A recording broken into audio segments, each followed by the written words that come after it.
All right, so I just got off my rant about the NCAA tournament selection committee. The only thing worse than the seeding of the NCAA tournament and how it can have an impact is the selection of the NIT teams. I mean, are you kidding me? Belmont doesn't get in. Belmont tied Gonzaga for the most wins in the country with 26. It had a 21-game winning streak at one point. It was the conference regular season champ in the OVC, which normally in any given year is an automatic bid to the NIT if you don't win the conference tournament and get in the NCAA tournament, or don't get an at-large. You automatically get a bid to the NIT if you win the regular season conference title. This year they've shrunk the NIT field because of the pandemic. It's going into a bubble and all that. I get it. But Belmont should have been in. They should have been in from an at-large standpoint. They absolutely should be in, understanding that that is the track record there. This was an elite basketball team. It got upset in the conference tournament final. That's disappointing. They wish they were in the tournament. They know they should have taken care of that business, and they don't have a gripe about the NCAA tournament. But the idea that that team doesn't get to play anymore is criminal to me. And I hate it, and that is the worst part about college basketball this time of year, which is the greatest thing going. The tournaments this time of year is awesome.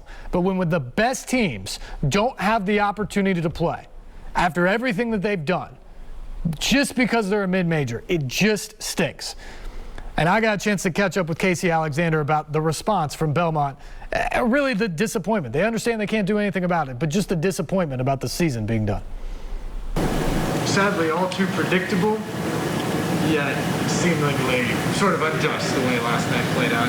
What was your reaction when you found out that you were done? Yeah, tough moment for everybody in our group, you know, and first of all, there's hardly anything I can say here that's not going to sound like whining, you know, and the only people who want to hear me whine are the ones who aren't for Belmont anyway. But I will say, I mean, incredibly disappointed for our team. I think, you know, all of us wish we had finished our season better, but then to find out last night that we have no more games to play was a little bit surprising and a tough night.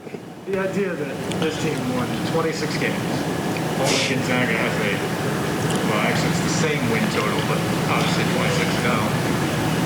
Conference regular season title, 21 straight wins, and the fact that you won last year and didn't get a postseason because of the pandemic. How much more difficult does that make this moment for the guys? Yeah, it's a combination of those things. I mean, some really magical moments through the season and some really well-sustained play for the better part of the year. And in its totality, our body of work is really good. A lot of wins, and that's the name of the game, is to win games. And then, you know, but a lot of people don't understand how much time you put into a season. And for so many of these guys on our team to finish like we did last year and not have that postseason for good reason. I mean, nobody did. And then, you know, compound that with this kind of a season but no postseason play. It's tough for them because they've put in some really good work to give themselves a chance. And before losses, actually, I had to kind of remind myself of this, but you were really only whole for one of them. Yeah, the last one. Yeah, and that's with Moose not 100%, but we did have all of our players, and so. But you know, that's really, you know, every team had to deal with some of that. You know, we probably played half of our games this season, close to it, without a starter available.